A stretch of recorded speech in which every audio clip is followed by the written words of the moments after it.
Hi hello नमस्कार श्री स्वामी समर्थ सगळ्यांना. कशा आहात मंडळी? सगळे व्यवस्थित ना? सगळ्या मैत्रिणींना श्री स्वामी समर्थ. तर सकाळची सुरुवात ही अशी असते, सकाळच्या कामांनी सुरुवात होते. तर काही गडबड असते काही जणींना कामाची वगैरे. तर एखाद्याची आवड असेल ना तर त्यातून सवड मिळते. कोणतेही काम असू द्या, जर आपल्याला आवड असेल ना तर नक्की सवड मिळते.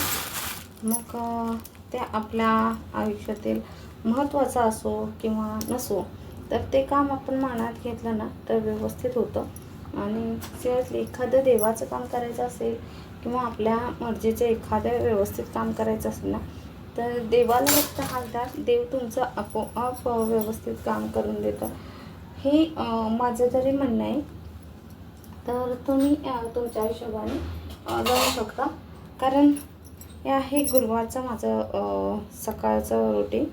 तर छान असं सकाळच्या वातावरणात मस्तपैकी उठून हळदीचं लेपन वगैरे. आणि आता कसं होतं, मुलांना सुट्ट्या वगैरे लागल्या आहेत, तर बाहेर नाही, पण त्यांचं आता गॅदरिंग वगैरे संपलं आहे म्हटल्यावरती मुलांना लागले आहेत सर्दी, ताप, खोकला.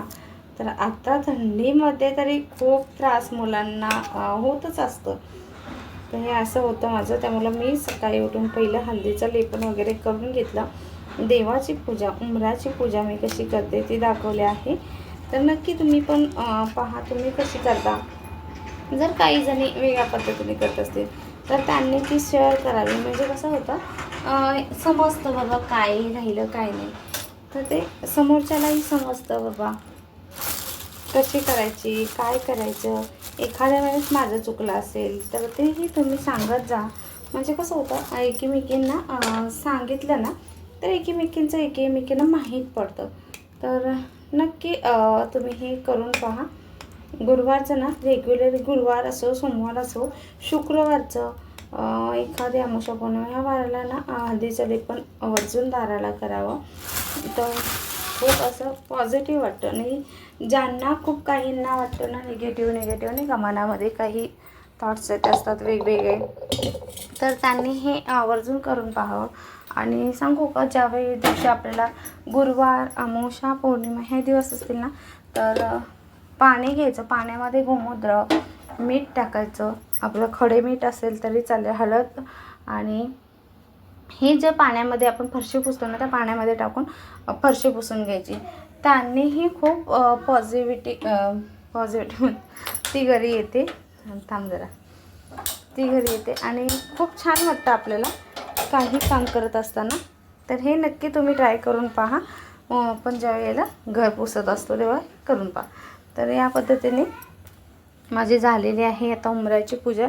मला हे आवडतं सकाळचं. म्हटलं चला तुमच्याबरोबर मला पण वेळ होतं, असं जास्तच नाही पण त्यातल्या त्यात काढायचं थोडंसं. रांगोळी पण काय झालं ना, केव्हा काही असेल असं वाटत असेल ना पटकीन आवरावं, त्या दिवशी पहा तुम्ही कोणतंही काम करताना लय खूप गडबड होतं. तशीच काहीशी माझ्याकडून ना रांगोळीच्या बाबतीत गडबड झाली होती. म्हणजे काढायची होती मला रांगोळी वेगळी आणि ते होत होते वेगळी. जेव्हा म्हणतो ना आपण घाईचं काम असेल ना, तेव्हा तुम्ही कोणतंही काम करा, तुमचं काम ना लगेच होऊन जाईल. पण आणि तेव्हा अतिशय सुंदर येईल. आपण एखादा व्हिडिओ वगैरे शूट करत असेल ना तेव्हा अतिशय सुंदर येईल.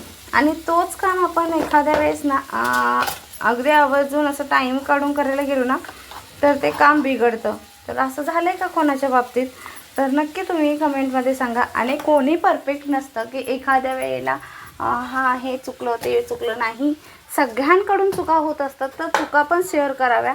असं नाही की चांगलंच काही गोष्टी चांगल्याच आहेत म्हणून त्याच दाखवाव्या. नाही, एखाद्या वेळी आपल्याकडून चूक झाली असेल ना तीही मान्य करावी आणि चुकलेली गोष्टही दाखवावी. कारण समोरच्यालाही कळलं पाहिजे की समोरचाही माणूस चुकतो आहे.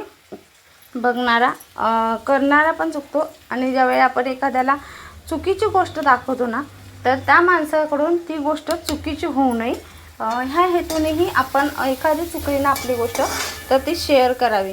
आणि काय होतं, आज होतं गुरुवार म्हटल्यावरती मुलांना हवं होतं, थंडीचे दिवस चालू आहेत तर त्यांना हवे ते पराठे.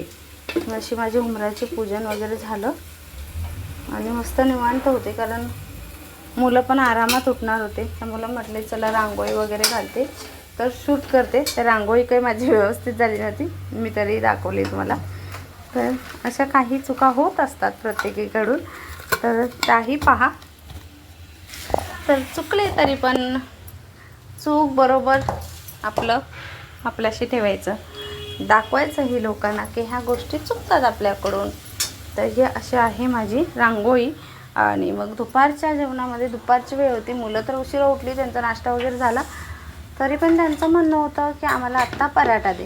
तर होता बटाटा उकडलेला, म्हटले चला द्यावं करून, कारण थंडीच्या दिवसामध्ये असं आहे ना, डाळ भात थंड झाली ना की खावत नाही, त्यापेक्षा असं काहीतरी असेल ना गरम गरम खायला, तर त्यांनाही बरं वाटतं खाताना. मग असं म्हटले चल देऊ द्या.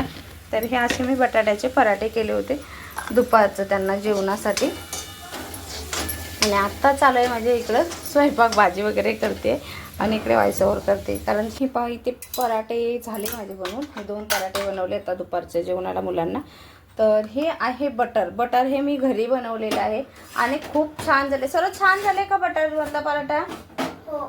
ते चपाती पण झाले आणि हे हे पराठे मस्त असे आपण बाहेरचं खातो ना, तसे बटरमधले पराठे होतात. तर हे इकडं मॅडम खायला बसले आहेत, कारण सुट्टी घरचं बटर हे खूप मस्त, करायला पण सोपं आहे आणि टेस्ट पण खूप छान येते या घरच्या बटरला.